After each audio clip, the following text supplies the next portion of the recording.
Hey, it's Sunday afternoon. The sun is out. I've just arrived back from Seattle safely with 300 SD number 4, and it was an adventure. You can't believe it. I got up this morning at 5 o'clock, left Bellingham at 5:30. It was pouring rain. I could hardly even see the road. And as I approached Seattle, aha, blue sky. It turned out to be not so bad as far as weather, but getting this thing ready to tow turned out to be a little bit of a challenge, and I want to explain that. You know, when you trailer these old Mercedes with automatic transmissions, you have to disconnect the drive shaft, and you have to disconnect it at the back, not at the front, because you don't want the transmission turning while you're towing it any long distance or you'll ruin the transmission. And I knew that when I left. Now the 300 SD is a little bit of a challenge because you have to take more parts off to get to the drive shaft on the ground, under the car, with cardboard, and nothing seemed to come off easily. A lot of those parts have been on for 30 years or more. So of course, first I got it up on the tow dolly, secured, and then I jacked the back end up, put some really heavy duty jack stands back there. Finally, I got that cover off and I was able to get to that center bearing carrier, the big nut that locks the two drive shaft halves together. And of course, I took my big channel locks with me because that's really the tool that can get that nut loose. Once I got the nut loose, I dropped the center bearing carrier. Then I got in the back and I started pulling that rear flex disc, and it just wouldn't want to come. You notice I'm using jack stands here because you need to rotate the wheels as you remove the bolts in that flex plate. Otherwise, you know, if you have it on like ramps or something, or have it on the ground, you can't turn the drive shaft to get all the bolts you need to get to. And it just would not come off. And I want to share this little tip with you, and David helped me do it. He spun the tire, and as he spun the tire, he stopped, and I'd give it a little tweak with the pry bar, because you got to remember that's all clamped together, and there's spacers that lock that flex disc in. And you can't just pry it off to one side. So as he rotated the wheel, I pried a little bit. We rotated the wheel a little bit more. We pried a little bit. We rotated the wheel a little bit more, pried a little bit, and finally the drive shaft came free. And now I'm going to do it again. You know, I can't really push this off the tow dolly myself, and I need to get the drive shaft re-hooked up so I can move the car around anyway. So we're going to bring the jack out. We're going to bring the jack stands out. I'm going to get the cardboard out. We're going to go back under the car and reconnect the drive shaft in what we're going to name the Blue Bomb. David, the owner, he was just a great guy. In fact, we found out we had a lot in common as we sat and chatted together. Both our fathers flew C-47s during World War II. Isn't that something? So we're going to try to get some information, see if they would have happened to have come in contact with each other during World War II. He wanted this thing to go to good home. I hope I can fulfill the task at hand. Give me a minute. I'm going to pull out the jack stands, and get this baby back up in the air. If you're going to do this, you really need a heavy-duty floor jack. This thing is made out of aluminum. I can't imagine lugging a steel one in and out of the truck when I go on these adventures. I'm really happy to have a heavy-duty aluminum floor jack. And then I've got these really nice, super heavy-duty and super safe jack stands. I'll show you a picture of those up close because they're probably the best jack stand I've ever used. So I want them very stable. We're going to jack this up high. We're going to put the jack stands under it, and then we're going to leave the jack in place. You do have to release the pressure. We're going to jack from the center underneath the differential, but as soon as it's sitting on jack stands, we have to release that pressure in order to get that flex disc off that rear differential. I'm going to slide the jack under here. It doesn't have a lot of room, but I'm going to be jacking from the side so I get better leverage. And then I'm going to have to go over here and see if I get it lined up.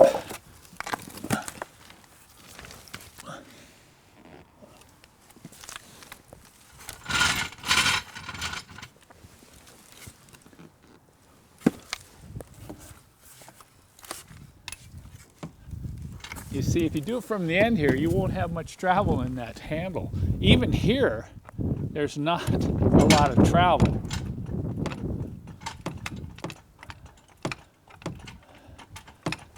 Okay, I'm going to double check. Right on the center.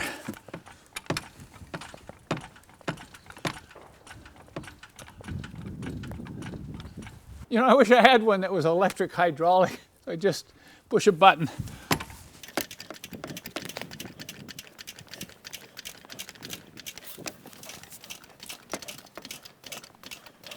I'm going to try to get it up so the wheels are about 4 inches off the ground, so I've got a little more room back there.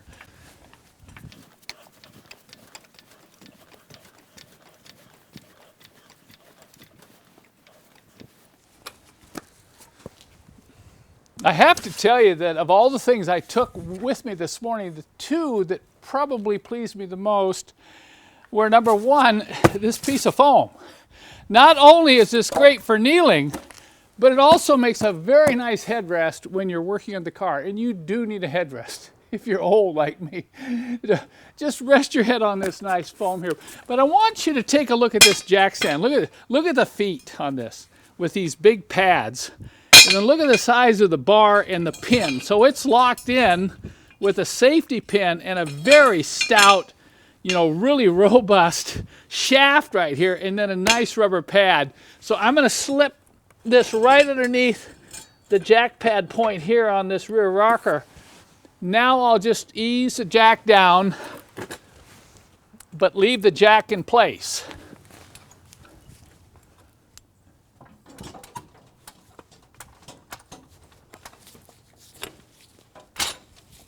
Okay, now I'm ready to get back into the car. You can see this cardboard really came in handy too this morning. The ground was a little wet.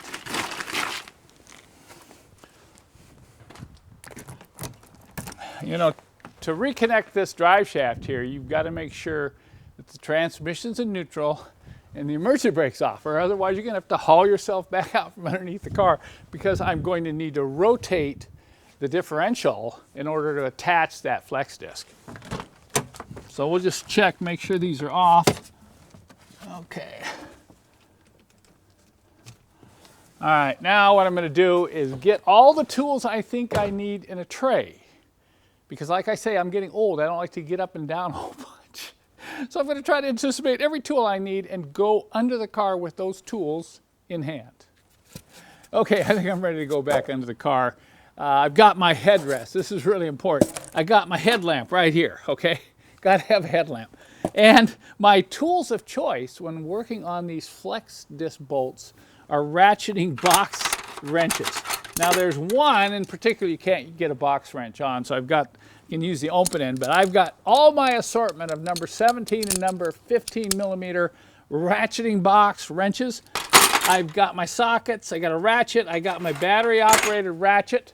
All I'm going to do here now is just reconnect the rear flex disc and re-bolt up that center bearing carrier. I'm not going to put the heat shield on. And the reason is when I pull that center bearing carrier, the rubber mount is torn. So that's going to have to be replaced. So I'm not going to go to all the work. We'll get this in the shop, get it up, and then we'll look at those flex discs real closely, decide whether those need changing. Then we'll pull the drive shaft off and replace that center bearing carrier and possibly the center bearing if it's bad. But I'm going to go back under there now. I won't film the whole thing. I'll just get under there. I'll comment on a few things, and then I'm going to get that drive shaft reconnected.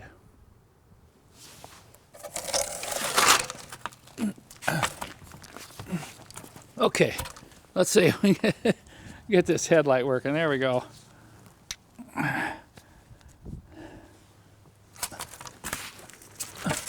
Take this pillow with me. Now the first thing I have to do is untie the drive shaft. Notice here I used a strap. Not only did I tie it off to the side, but I tied it forward so the drive shaft can't move back. That's very important. Don't let that drive shaft move back. It can even fall out if you're not careful.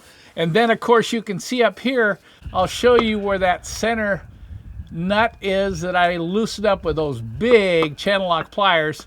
And then here is the center bearing carrier with two 13 millimeter bolts that need to go back in. So I'll begin by pushing the drive shaft forward, getting it back on the differential, and then putting those bolts in. And then I'll come back and put these two bolts in the center bearing carrier and lower the car down. And of course, to wrap that up, I had to get under there with my trusty channel locks. I've had these for like 30 years and tighten that big nut that clamps those two drive shaft halves together. There's a couple other things I want to point out. Number one, if you pull those two 13mm bolts for that center bearing carrier, there's nut plates up there and they're loose. And you can see that when you remove them. You either need to put the bolts back in or you need to take those nut plates out or they'll fall out on the road when you're tow dolling it to your destination. Just a little warning there. Take those nut plates out or reinstall the bolts so they don't drop off onto the road. Now, if you're going to get a W123 or a W115 diesel and you need to remove the drive shaft, it's a lot easier. You don't have this big, heat shield under there to take off. But the problem with this is you just don't take the bolts off like I mentioned and drop it down. You've actually got to remove the exhaust hangers. This one I just cut off because it was so hard to get off. It was real stiff. You need to drop. You don't have to completely take the exhaust system off, but you got to get the hangers loose so you can drop it down and then slide this out over the top of the drive shaft. After all this today, I actually thought about renting a car trailer, not tow dolling it because I knew I was going to be faced with some of this. But I wanted to have some fun and I wanted to film this anyway. But I would recommend, okay, if you're going to buy a 300 ST and you're going to go pick it up, I would rent a car trailer and don't use a tow dolly just because of the amount of work. I'm not done yet here. I got to jack it down, then I got to unstrap it and then get everything put away. So it's, I originally didn't want to bother renting a trailer, but I think the time is probably a toss-up. But look at all the fun I had. Look at all the fun I had with David as he helped me pull this drive shaft loose when we were down in West Seattle. So to wrap this up, I'm going to unhook it, fire it up, drive it off, and call it a day. I still can't believe it. Look at that, 4 300 SDs in 1 week. Am I crazy? Well, maybe.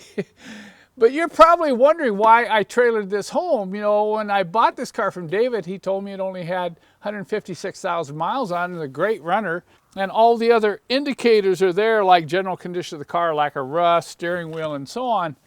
But he recommended I not drive this back to Bellingham because he had a steering problem. He had the steering box adjusted, I think, by a shop, and it's binding up as you turn one direction. So he said, hey, look, I would feel more comfortable if you trailered it back to Bellingham. And of course, I didn't have a driver at the time, so it kind of worked out that I just went down to Seattle with a tow dolly and brought it back.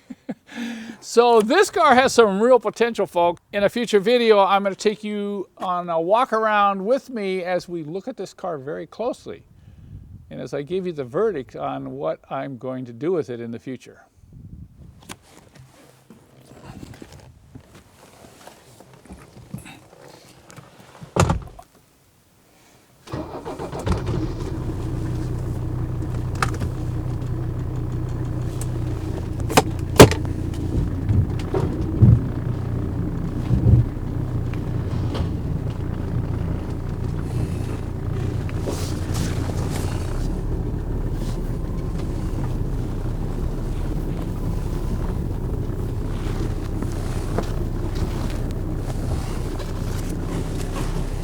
Yeah, the steering is tight. So welcome, the Blue Bomb.